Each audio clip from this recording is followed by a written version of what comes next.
Welcome everyone to the back nine of the 2024 Nantucket Disc Golf Open, a PDGA B tier, and we have four of New England's best, all competing on the famous John Houck design track. And we have the man himself, course designer John Houck, in the booth for the back nine.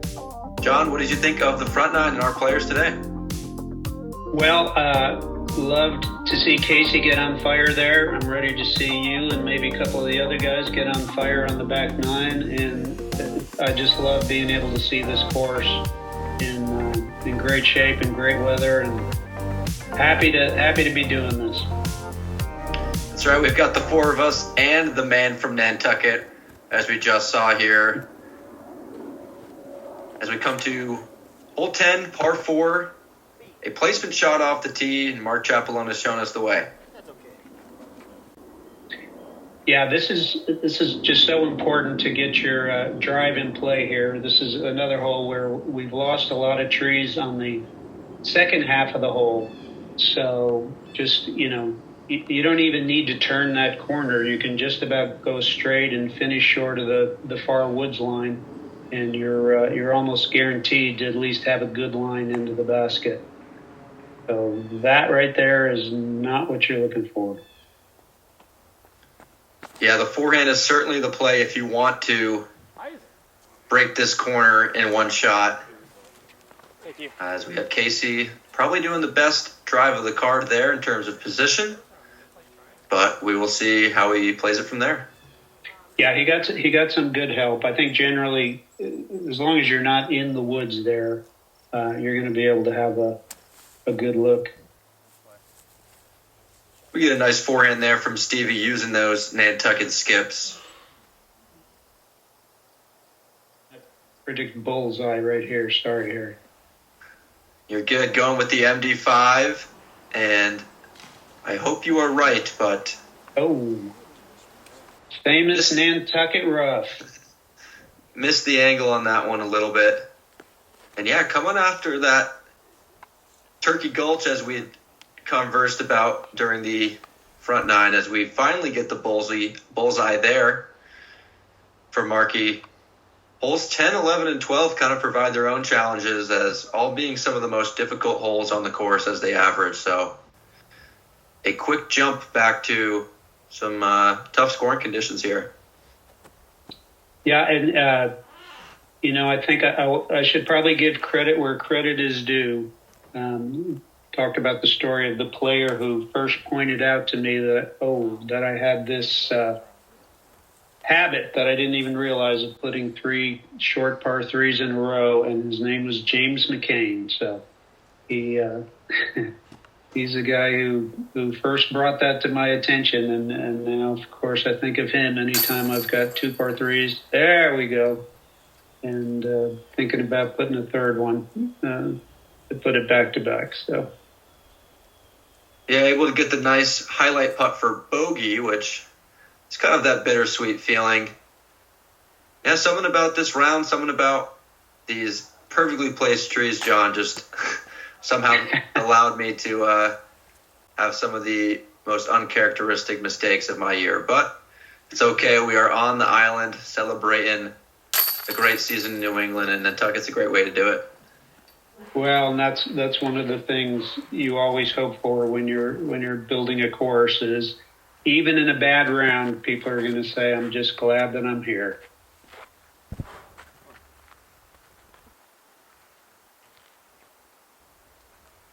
So this hole 11 here, par 4, doglegging to the right.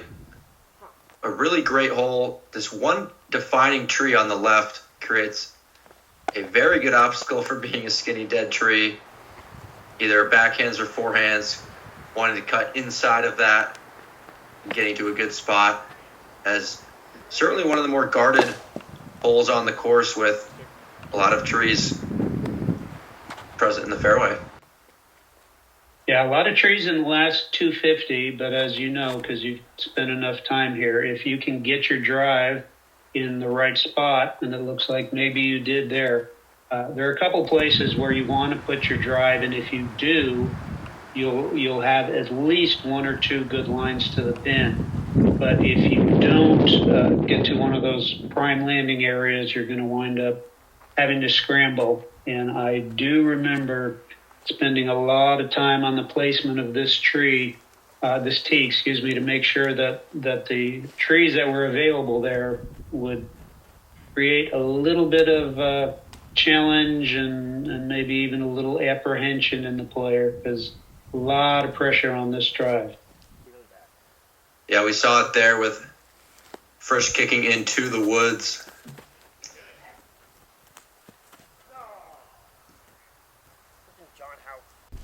And we hear Mark.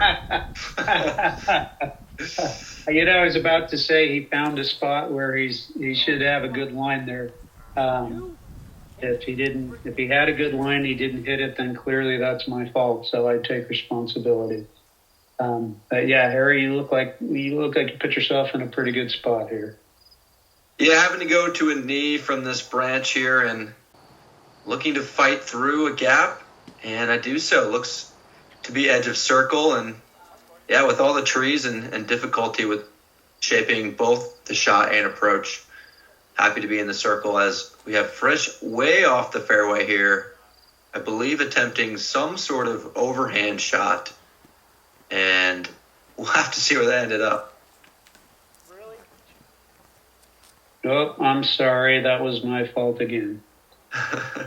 That's right. When in doubt, blame the course designer, John. That's part of my job. I'm absolutely used to it and expect it. But it's really important. One of the things that I focus on is if you make a good drive, you should get a good reward. But it should never be the case that you make a good drive and you get an automatic up and down. Even if you nail your drive, you should still have work to do on your second shot. Yeah, that's really where the golf portion of our sport is. I know you've talked a lot about your nags, especially at your course design clinics. We don't want a nag, which I believe is not a golf shot, if I'm not mistaken. Listen to you, A++. That is exactly right. And yeah, on this drive particularly, once you get to that good landing zone, you still have a golf shot on the approach and a golf putt, you may call it. One of the few birdies on the round. Happy with that one. Absolutely. And yes, we as much as possible don't want to put players in a position where they make a good shot and they just have an easy up and down, something that's too long to run it as a putt and too short to have any drama or suspense. You know what's going to happen. So nice putt there by Casey, but nags, I was amazed one day that I found I was actually able to Google it and get hits. So I'm glad you and others appreciate that term and that concept. Oh, it's genius, both in the acronym and, of course, nag already kind of having a negative connotation. So, John Houck, man, this is why he gets paid the big bucks.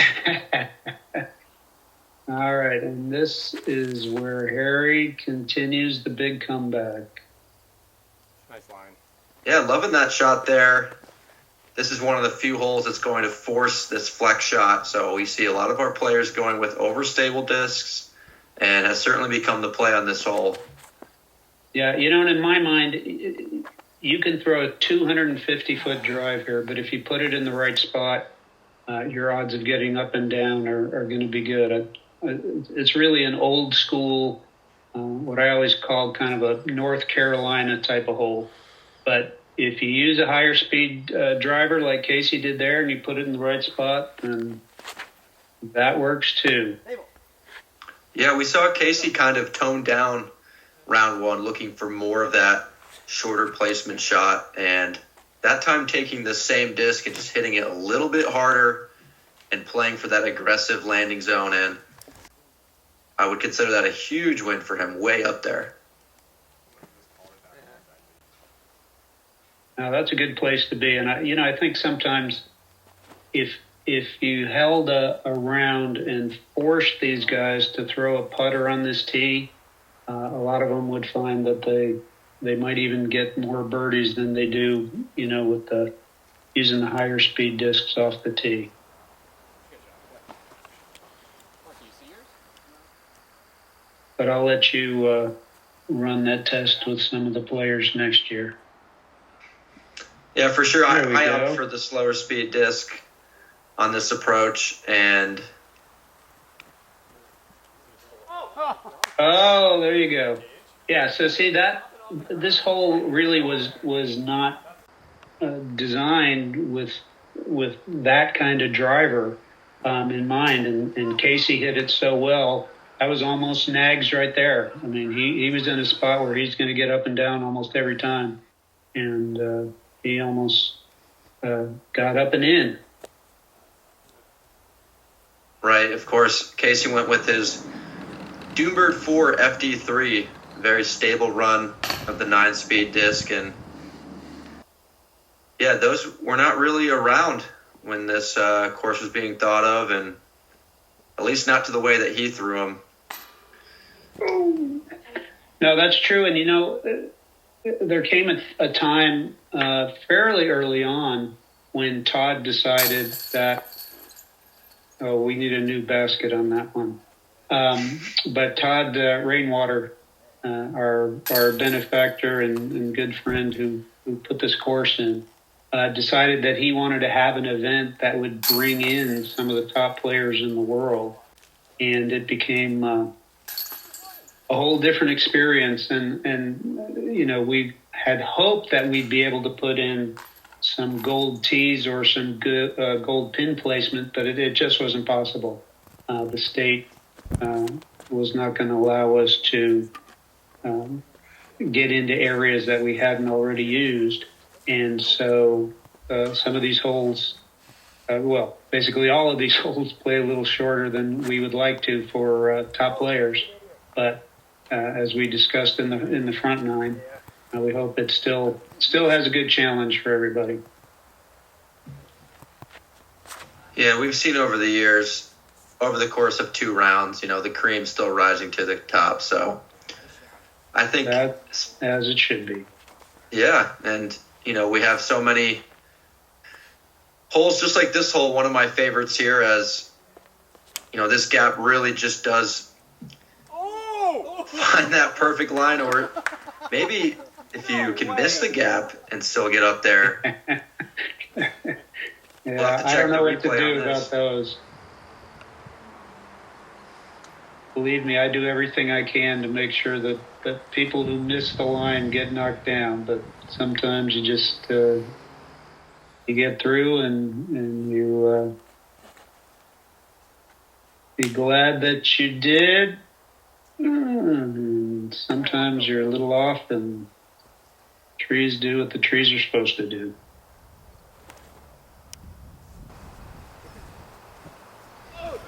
Let's go. Okay. I would love to see how many times in a row he could execute that shot.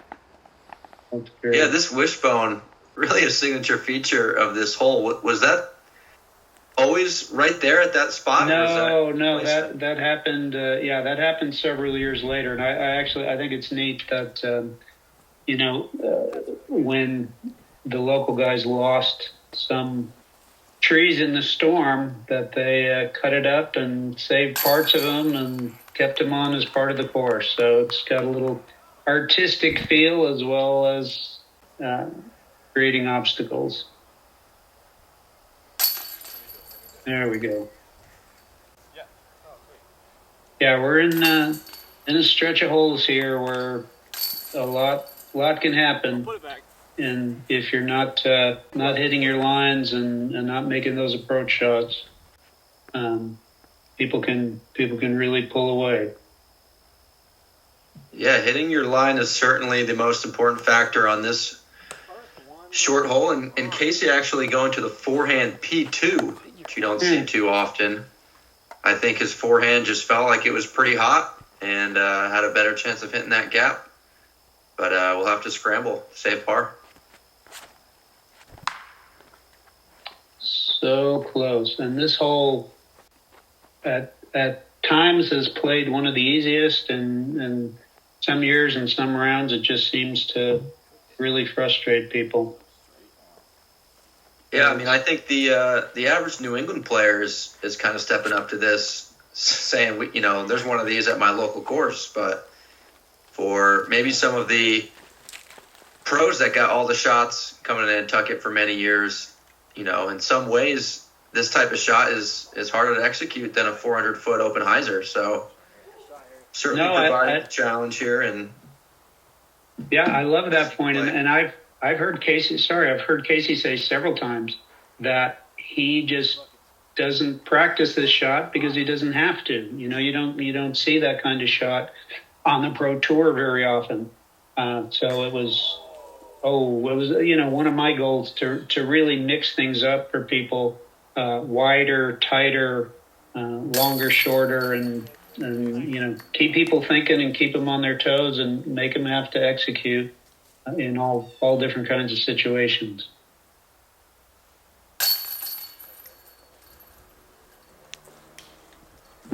Yeah, of course, we see 238 hyzer through the woods. Yeah, Marky, only one cashing in the birdie with a great park job there. As we move on to a quite contrasting hole here, hole 15, par 4. Now, I am curious about this hole because it almost looks like there was a little idea here to have one of your dual fairways, as we have Absolutely. kind of a right gap and a left gap. Absolutely. I was really excited to be able to do that here because there weren't a lot of places in the course where that opportunity presented itself. I think maybe we need a little limbing here and there, but you're absolutely right. Another very astute observation, Harry. That was one where the opportunity was there, and I really wanted to make the most of it. Yeah, I do wonder if this hole could be kind of altered in a type of way as, obviously the concept for the dual fairway is there, but for the second straight round, we're going to see all of our players going down this right gap. I wonder if maybe a little bit of a tee placement, possibly a little bit further back, making the left gap a bit more easy to access, and maybe the right gap is more of that flex shot option guarded by that tree. But still, I think for a lot of players, does provide that option if you don't have that 400-foot straight shot. Yeah, I feel like, that option was there and was pretty present in the beginning.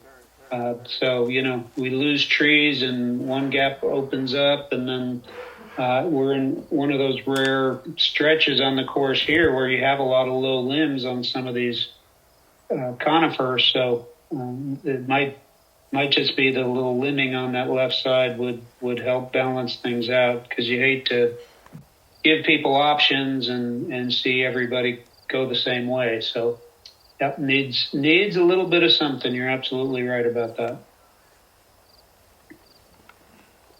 For sure, and definitely one of the most pleasing greens and one of the most just kind of standard Nantucket holes when you think of the style of the course with flat, bare trees, and one of the most fun holes to play regardless of what gap you're taking. That is good. A lot of good upshots here. Yeah, this approach shot really has opened up quite a bit. And anytime you're offering people options, you really have to have a balance. One drive option may be easier than the other, but then the rewards have to balance so that the easier drive gets the harder approach shot. Or one of them is riskier than the other. It's the most 978 and that I've ever seen. That's how you avoid players having everybody taking the same route all the time. So it's a very tricky balance, but when you can do it, it helps bring strategy and course management into the game. That's been a big thing for me. There's a lot of times in disc golf that kind of having to think is not part of the equation.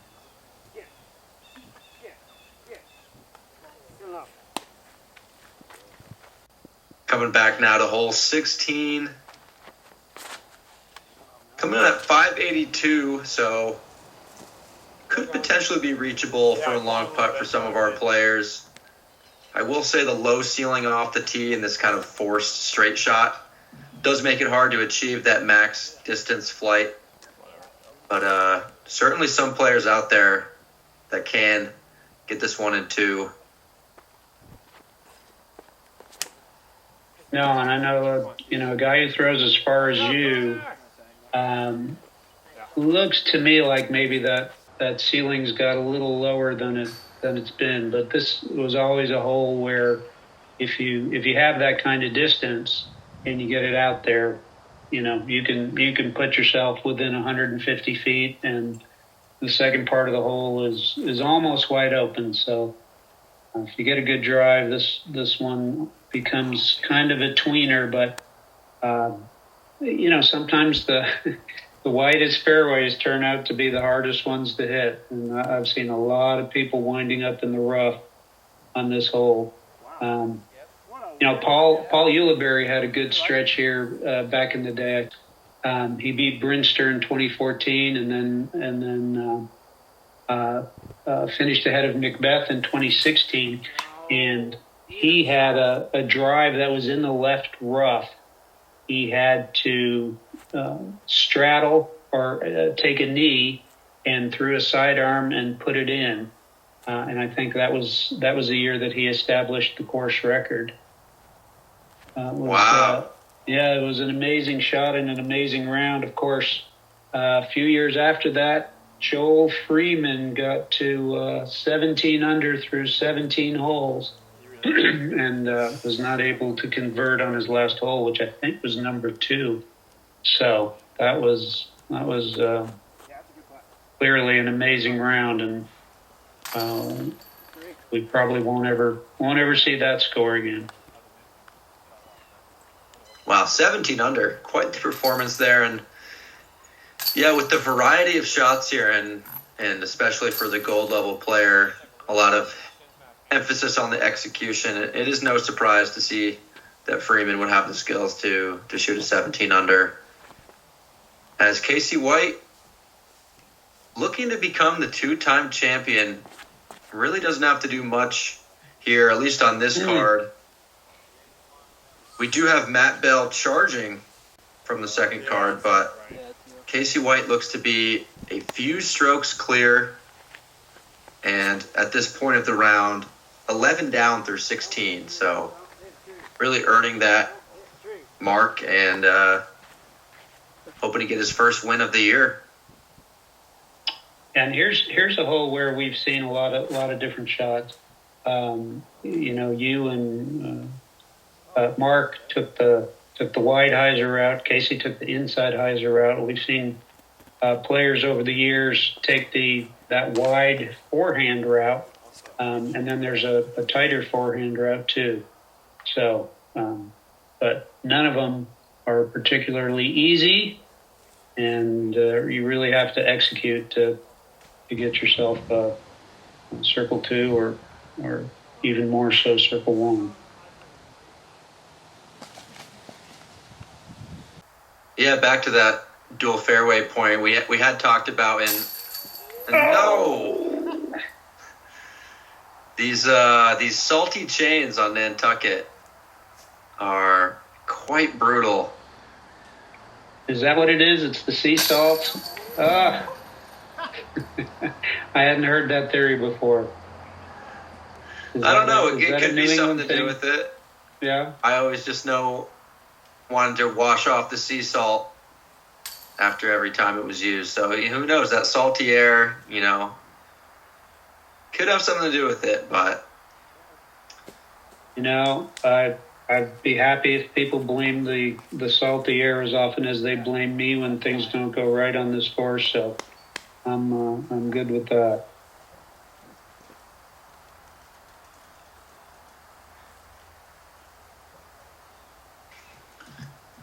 Yeah, back to these fairways, it does have that, kind of pick your own fairway type of feel. I do think there needs to be a little bit of limbing, and obviously, this isn't a professionally maintained course by any means, so come out to Nantucket. Come out and check out, probably the best free course in Massachusetts. Don't think there's any debate amongst the locals at this point. And, enjoy a round on island time. Yeah, and they probably do need to do a little limbing here and there, but they've done so much over the years, taking out every stump on the property.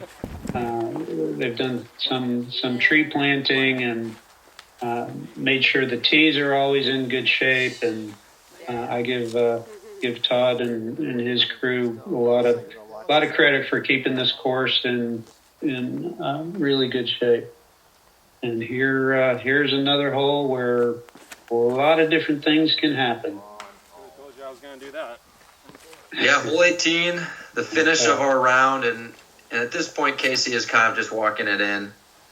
There are a lot of trees between him and the finish line, but from his spot there, should be able to make something happen.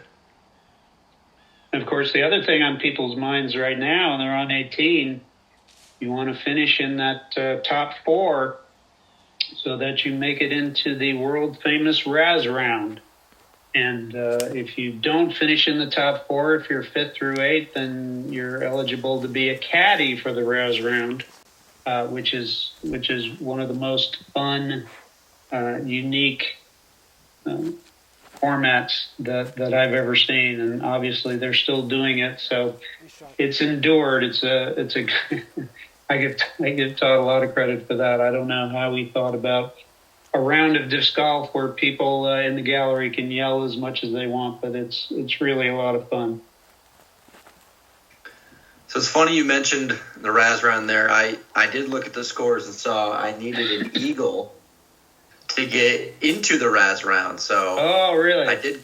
I did go with the driver off the tee, switching up the play there, and honestly had a pretty good effort. Just caught that driver skip into the woods, and that's my second shot there. So at this point, kind of conceding it, but maybe a chance to throw one in from 200. Well, that's so great that the Raz round was on your mind. But if you don't make it, you can get your color-coded caddy bib and help one of the other guys on to victory. Yeah, I actually had a blister on my finger from ringing that bell so much for 10 minutes. So that honestly for probably 2 months. So luckily healed by now on my non-throwing hand. And I did want to mention before we had talked about Todd and his crew. It is kind of funny how often people play a free course, and you often hear people say, "Oh, they need to clean this hole up. They need to remove this branch." And, I always ask the question, well, who's they? Nobody's getting paid to do this. Nobody's in charge of groundskeeping for a free course, per se. So, all that comes from the local community. And on Nantucket, the they is Todd and his crew. So shout out to them, because this place does look professionally maintained in some ways. Nope, that is absolutely true, and I know at least there have been years where Todd did put somebody on the payroll to take care of it. So it's got a great reputation, well deserved, and very very few free courses out there that you'll see that have this kind of finish, and it's not just for tournaments either. Right, you can go any time of the year and expect clean rounds and clean course. And congratulations to the 2-time Nantucket Open champion. Yeah, speaking of well-deserved, Caseywhite taking it down. Like I mentioned, first PGA win of the year, and earning it in a big way. Back-to-back 1035 rated, 11 unders. Finishing the tournament out 22 down, 4 strokes clear of Matt Bell. And we see a 3-way tie for third with David Fleck and that ace on hole 7, which jump-started an 8-down stretch from holes 3 through 10. Also Andrew Cochran with an 8 under back 9, which is honestly maybe the most impressive stretch we will see from this year.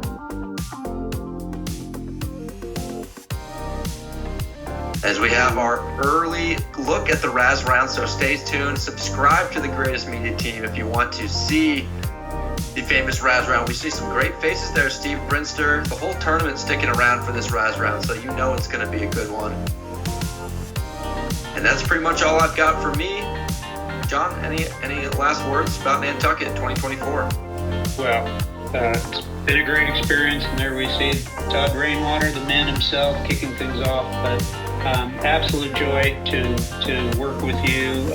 I really appreciate it. Special thanks to Raivis and GMT for this opportunity, and it's always got a special place in my heart. So thank you again for letting me do this with you.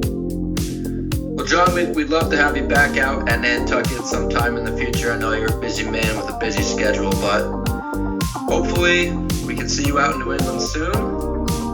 And New Englanders, stay tuned potentially for the second John Houck design coming to New England, this time on the mainland, Canterbury, Connecticut. Stay tuned for the Easy Does It. We're all looking forward to seeing it. John, for you and me and GMT, thanks for tuning in, and we will catch you for the next video. Take it easy.